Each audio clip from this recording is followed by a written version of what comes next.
Bom dia, Beto. Bom dia, Farol. Sempre um prazer. Ótima semana a todos. Para todos nós. Viviane, a pauta de hoje diz respeito a um assunto, inclusive, que antecipei aqui com o José Antônio Encinas. Eu tenho me preocupado bastante com essa questão das comorbidades, né? E quem as possui tem privilégios em relação à vacinação, isso não poderia ser diferente. Mas tenho visto notícias com mais frequência em relação à chamada gordofobia. Isso tem atrapalhado não só o aspecto psicológico das pessoas obesas, mas que tem atrapalhado também para incluí-las entre essas pessoas que possuem comorbidades. O que a gente pode falar sobre isso, Viviane? Bom, Beto, a gordofobia existe e isso tem a ver com o fato da obesidade ser uma doença de comportamento. Todas as doenças de comportamento, elas são alvo de preconceito. Então, assim, a gente tem que partir do pressuposto de que a obesidade é uma doença, a OMS já reconheceu isso, IMCs acima de 45 são indicação até para cirurgia bariátrica, e a obesidade, ela mantém o ser humano num estado inflamatório.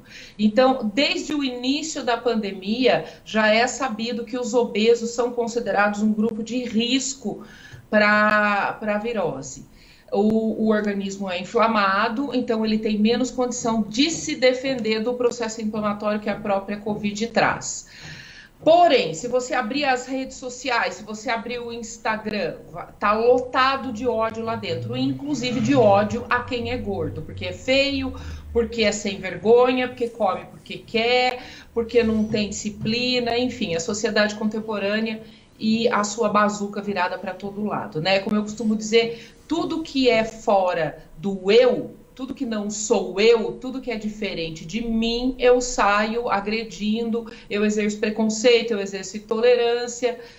Tá aí a nossa política para provar isso. Então, o que está acontecendo é que as pessoas obesas precisam ser vacinadas, elas são um grupo de risco, mas a lista da comorbidade está funcionando por idade. Então, está sendo muito comum pessoas obesas chegarem nos postos e serem alvo de preconceito. Não se diz apenas, olha, você tem que aguardar a sua faixa etária. Se diz o seguinte, você é gordo porque você quer, você está fazendo uso disso para tentar tomar vacina. A gente sabe que tem o jeitinho brasileiro, a gente sabe que o brasileiro socialmente gosta de furar fila, né? Desde a Torre Eiffel até os parques da Disney, a gente vê brasileiro furando fila, e aí você fica sem saber como agir. Por quê? É uma comorbidade, está na lista da comorbidade, eles precisam tomar vacina. A questão é, Beto, já tinha que ter tido vacina para todo mundo, né? Tudo que a gente está vendo agora, como a gente viu a corrida do ouro, a corrida pelo ouro lá atrás, então nós falando história de novo, a gente está vendo a corrida pela vacina. O Brasil é um grande produtor de vacina, já tinha que ter vacina para todo mundo, né? Viviane, aprofundando mais essa questão das fobias, você está falando que nas mídias sociais, né, elas estão recheadas de ódio. Como nasce essa repulsa das pessoas em relação a alguns temas, algumas pessoas? Como é que nasce isso, Viviane? Beto, quando a gente é muito pequenininho, mais ou menos até os 2 anos de idade, nós somos seres egocêntricos. Nós imaginamos que nós somos o centro do mundo e que o mundo gira em torno de nós. Com o passar do tempo, principalmente aos 7 anos de idade, é esperado que a criança, no processo de socialização, seja inserida num grupo social, e aí a gente está falando da sala de aula, que daí já é maior, né? Já é o famoso primeiro ano. Então, ela é exposta a um mundo composto de pessoas diferentes dela. Cor de cabelo, formato de corpo, cor de pele, enfim. Algumas pessoas não ultrapassam essa fase.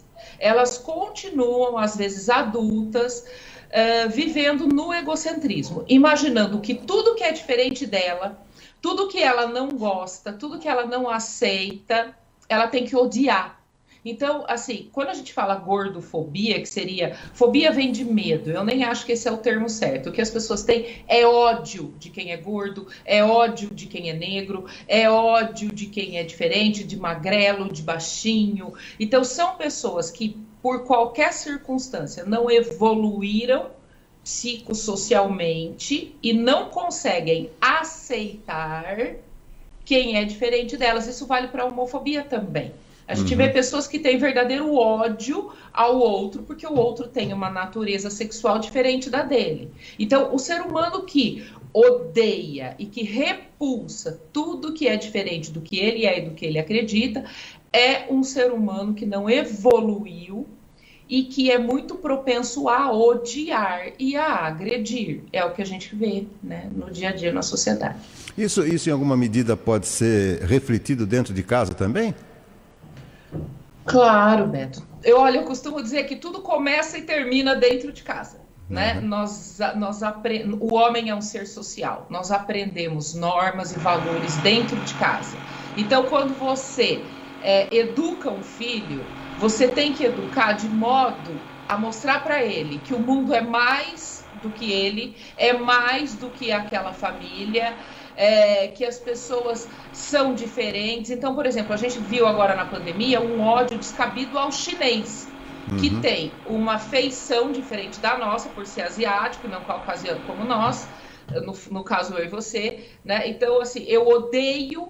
Por quê? Porque ele é diferente, porque ele come diferente, porque ele se comporta diferente, porque ele fala uma língua diferente. Tem muito brasileiro que acha que vai para outro país e acha, você já deve ter visto isso, que as pessoas têm que falar português. Então, é uma total falta de senso. Ele começa a falar, aí começa a gritar. Ai, mas não tá me entendendo, querido. O mundo é grande, existem milhares de línguas aí, dialetos soltos aí por esse planeta, alguns que a gente não conhece. Ah, mas ele tem que me entender.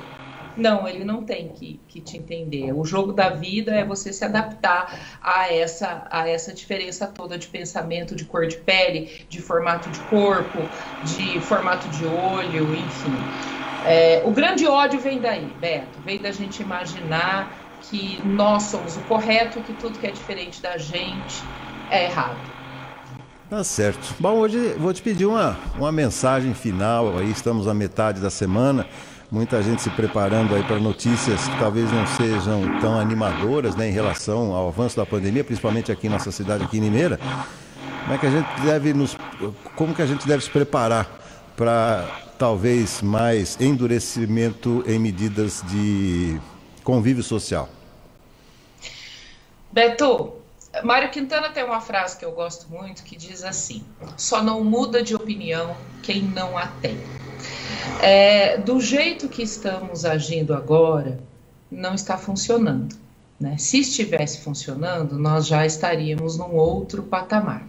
Enquanto cada um de nós não olhar para dentro de si, não perceber as adequações que precisa fazer nas suas opiniões e na sua conduta social, nós não vamos sair desse quadro. É uma pandemia, esse vírus, ele se espalha através do convívio e a gente ainda vê pessoas que não têm disponibilidade nenhuma, nem para mudar de opinião, nem para mudar de comportamento, nem para mudar de conduta e que ficam discutindo questões que são menos importantes agora. Então, assim, eu vejo muita disposição para brigar por política e para usar de meios até questionáveis para defender a sua posição política, mas eu não vejo pessoas dispostas a colocar a cara para defender o fato de que nós precisamos fazer a nossa parte. Nós precisamos nos recolher. 15 dias é o bastante para você derrubar uma curva de contaminação. Então, enquanto a gente ficar criticando a ciência, criticando a OMS, criticando tudo que vai contra o que a gente acredita que é verdade, enquanto a gente não se dispuser a olhar para o outro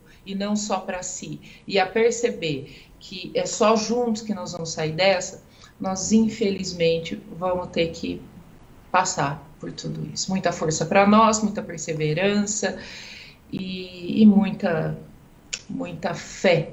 É isso que eu tenho para dizer para você hoje, querido, porque olha, tá bem. É isso aí, só não muda de opinião quem não tem. Sempre pontuando de maneira elegante e inteligente o nosso programa. Viviane, mais uma vez um privilégio, muito obrigado pela contribuição. Até a semana que vem. Muito obrigada, Beto. Uma ótima semana.